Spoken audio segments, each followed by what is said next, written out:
For those that have been followers of my channel for a couple of years now, you'll probably know that I've got a little bit of a soft spot when it comes to the Far Cry franchise. Far Cry 3 was one of the best games that I've ever played, and Far Cry 4 wasn't too bad either. Primal wasn't the greatest, and it borrowed heavily from its predecessor, but now the rumours have started for Far Cry 5. I'm going to round up all the rumours in this one convenient little video, so we're all in the same spot, moving towards E3.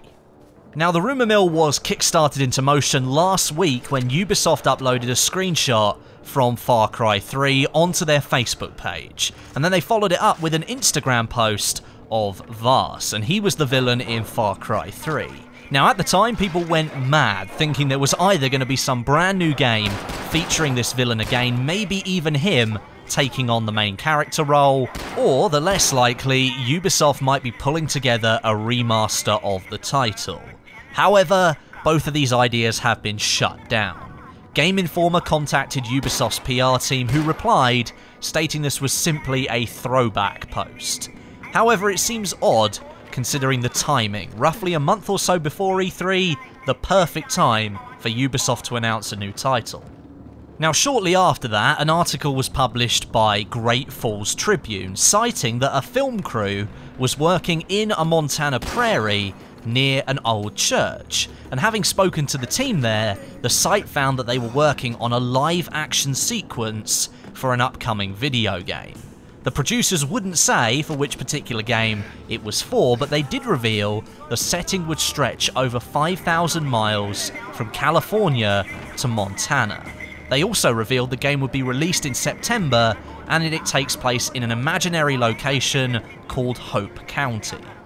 At this point, people started to think this film crew were working on something to do with Rockstar's upcoming title, Red Dead Redemption 2. It makes sense considering the area they were shooting in and the scenes they were setting up. One of them depicted two men fighting around a bell tower with a large train rolling through, so maybe it could have been like a train heist or something.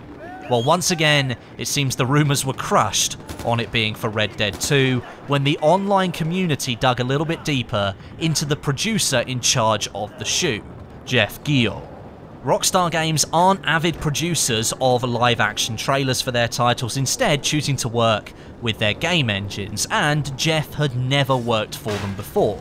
However, Jeff had done recording for Ubisoft in the past, with him recently working on the live-action trailers for Far Cry Primal. He runs a company called Nightcall Productions, who were contracted in to take part in making those Primal trailers.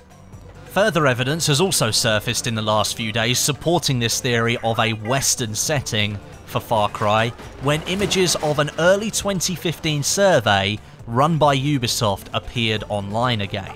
Various news articles at the time said the survey was published to try and get the fans' response to see which direction they'd like the Far Cry franchise to go in, and one of the options was spaghetti western, set in late 19th century America. And lastly, there have been reports of Ubisoft employees visiting Montana and interviewing the locals there about their way of life and trying to get a feel for the history. So all of the evidence right now is pointing at a spaghetti western open world game taking place in the fictional Hope County, being part of an existing global franchise. Sounds like it could be Far Cry to me. What's the biggest issue here though? Its competitor. It's going up against Red Dead Redemption 2. Now, I'm almost certain that this hasn't been an intentional clash of themes if Ubisoft were to reveal an Old West Far Cry game, but we could end up with another situation like EA had with Titanfall 2, with Far Cry 5 being buried by the behemoth that is Rockstar Games and its brand new title. That doesn't stop me looking forward to what could be an awesome Far Cry game though. So that's where we're at with Far Cry 5 on the lead up to E3 this year. We still don't know if it's actually going to be a title that's revealed at E3 by Ubisoft, but all the rumours seem to be pointing in that direction. If anything else crops up about Far Cry 5 before E3 this year, I'll be sure to cover it, so make sure you're subscribed and that you've got notifications turned on. Click the little bell and make sure Send Me All Notifications for this channel is ticked, and then you're good to go. Thanks very much for watching. Let me know what you think of these rumours down below in the comments. And until next time, my name is Westie, and I'll catch you guys in the next video.